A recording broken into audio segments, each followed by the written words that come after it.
नमस्कार प्रिय मित्रों, फ्लूट की पाठशाला में आप सबका स्वागत है। चाणक्य नीति ज्ञान चर्चा में आज का विषय है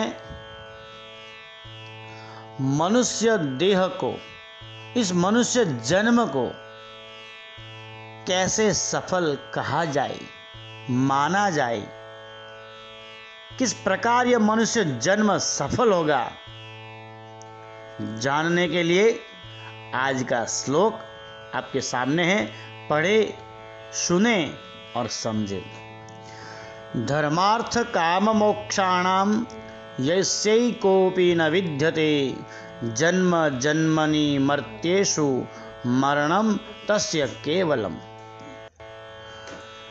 धर्मार्थ काम मोक्षाणाम, जीवन के चारों पुरुषार्थ हैं, ये लक्ष्य हैं अपने। धर्म, अर्थ, काम और मोक्ष। धर्म, जो व्यक्ति धारण करता है, आचरण करता है, उसको धर्म कहते हैं। नित्य उठकर भगवत सेवा, भगवत नाम स्मरण, जप, होम, दान, ये सब करता है। परमात्मा के प्रति अपने को समर्पण करता है।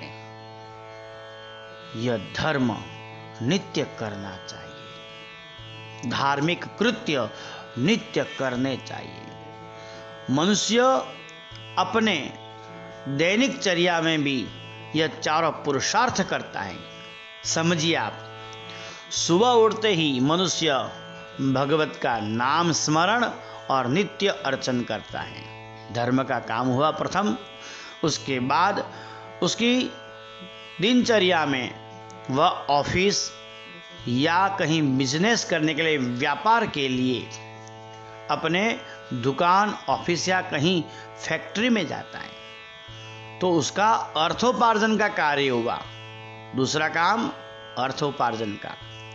और उसके बाद तीसरा, जब वह शाम दिन ढलते ही अपने घर की ओर आता है, तो आते समय कुछ न कुछ खाने पीने की मधुरता या खाने पीने के सामान लेकर आता है और अपने परिवार के साथ बैठकर इन मधुरतामय भोजन का रसास्वाद ग्रहण करता है और सबके साथ अपनी कामनाओं की पूर्ति करता है, मनोरंजन करता है।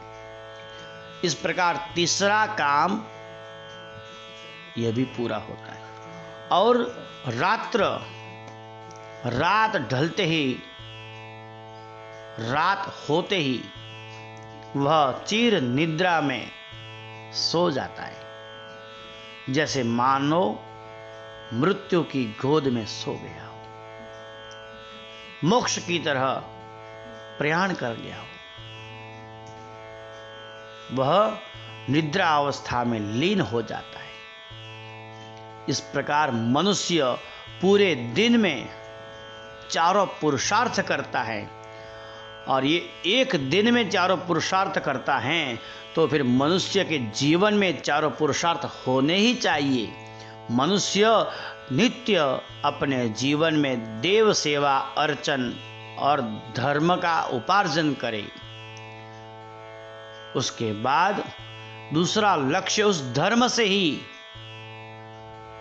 अधर्म से नहीं, धर्म से ही, धर्म को साथ रखकर अर्थोपार्जन करे, नीति से व्यापार करे।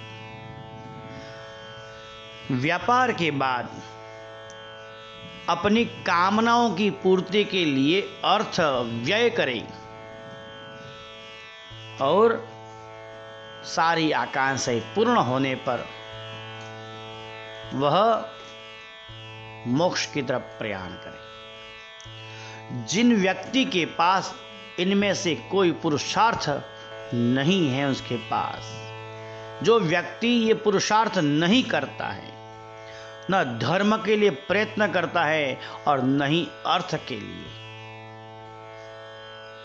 तो वह व्यक्ति का जीवन मरणम तस्य केवलम, मरने के लिए ही हुआ है। जैसे वह इस जमीन पर, धरती पर आया और हर बार की तरह जन्म लेता है और मरता है, वैसे ही इस बार भी इस मनुष्य शरीर धारण करके वह जन्म लेकर फिर मृत्यु की ओर प्रयाण करता है। तो जिस प्रकार उन्होंने अपने जीवन में सारे अवतार, सारे जन्म विफल किए, उसी प्रकार यह मनुष्य देह भी वह गंवाता है, व्यर्थ गंवाता है। मित्रों, मनुष्य देह बार बार नहीं प्राप्त होता और इसलिए इस जन्म में धर्म, अर्थ, काम और मोक्ष, ये चारों पुरुषार्थों के लिए सतत प्रयत्न करते रहना चाहिए। व्यक्ति अपने जीवन में धर्म का आचरण करे और धर्म के साथ धर्म का पालन करते हुए अर्थोपार्जन करे और इस प्रकार धर्म से कमाया हुआ, धर्म से संलग्न जो पैसा अर्थ उपार्जन किया, उससे सारी कामनाएं पूरी होगी। और जब कामनाएं पूरी होती है तो व्यक्ति स्वतः ही मोक्ष को पा लेता है। मित्रों, चाणक्य नीति का ये दुर्लभ ज्ञान आप सुने, समझे और अपने जीवन में इसको उतारें। धन्यवाद।